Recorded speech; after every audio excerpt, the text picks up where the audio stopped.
প্রিয় দর্শক, সৌরভ ভাই গরুর যে খামারের প্ল্যান পরিকল্পনা করছে তার এই ঘরটি আমরা দেখতে চলে আসলাম। আমরা তার কাছ থেকে জানবো যে এই ঘরটা নির্মাণ করতে তার মেজারমেন্ট, ঘরের একটা মেজারমেন্ট থাকে, এই মেজারমেন্ট আদর্শ একটা ঘর কেমন হবে এই বিষয়টা জানবো এবং জানবো এই ঘরে তার কত টাকা ইনভেস্ট হচ্ছে। তো সৌরভ ভাই, আসসালামু আলাইকুম। আপনার এই ঘরটা নির্মাণাধীন, তুমি একটু ঘরটা ঘুরে দেখাও। সুন্দর একটা পরিবেশে ঘরটা। আসলে এই ধরনের ঘর, প্রথম প্রশ্ন, এই ধরনের ঘর কি ধরনের জায়গায় দিলে ভালো? সবচেয়ে সরজমিনে দিলে ভালো আর কি, এবং একটু লোকাল বিল এলাকায় বা বাড়ি লোকালয়ের পাশে উঁচু জায়গা লাগবে, উঁচা জায়গা, উঁচা জায়গা আচ্ছা। লাগবে। এবং এটা পূব পশ্চিম হবে না উত্তর দক্ষিণ হবে? পশ্চিম আর পূব।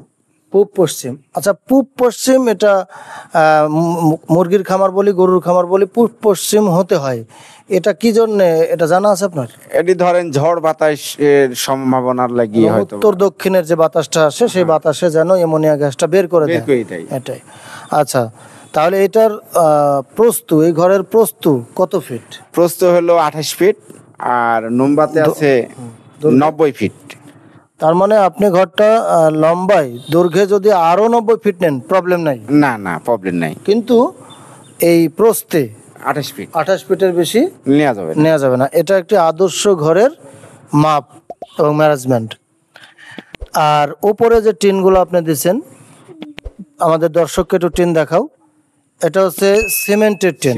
তো এই টিনে তো খরচ বেশি, এটা সুবিধা বা অসুবিধা কি? এটা সুবিধা আছে যে ধরেন এটা ঝাঁঝরা হবে না, ফুটো হবে না।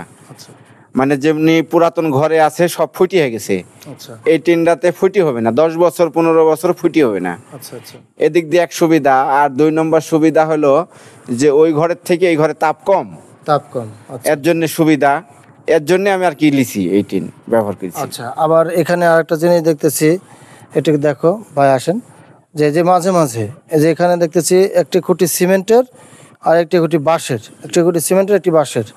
মাঝখানে যত খুঁটি দেখতেছি আমরা সবই সিমেন্টের। এটার কারণ কি? এটার কারণ হলো ধরেন এই ঘরটা তো খুব ওয়েটলি আছে, তো মানে এই সিমেন্টের খুঁটিতে অতটা টাইট হবে না। ওই মাঝে মাঝে বাঁশ দিলে ঘরটা আরো টাইট বেশি হবে, এই কারণে দিছি।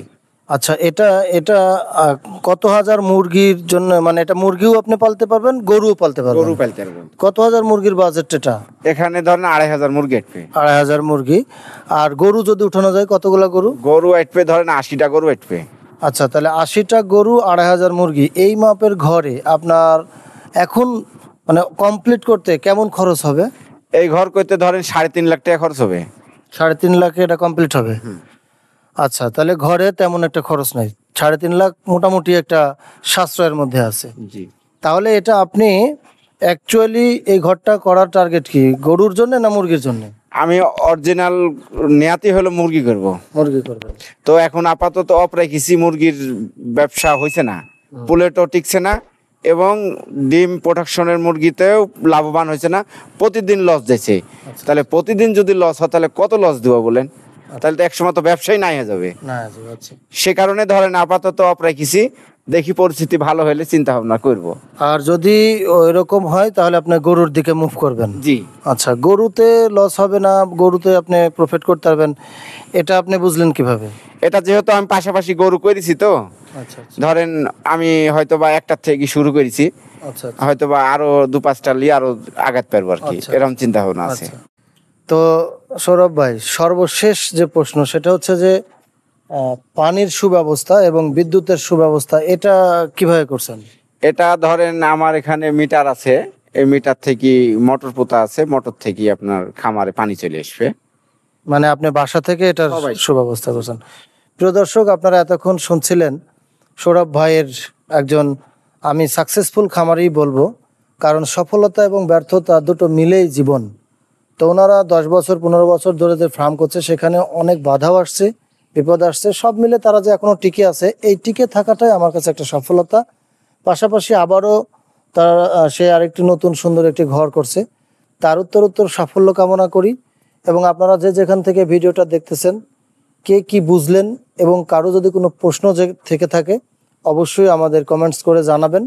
আর আপনারা আপনাদের আত্মীয় স্বজনরা যেন এখান থেকে কিছু পায়, শিখতে পারে, সেজন্য ভিডিওটা আপনি প্রচুর পরিমাণ শেয়ার করবেন এবং সর্বশেষ আমাদের সাথে থাকবেন, আমাদের পাশে থাকবেন সেই আশাবাদ ব্যক্ত করে এবং পরবর্তী ভিডিও দেখার আমন্ত্রণ জানিয়ে আমরা বিদায় নিচ্ছি।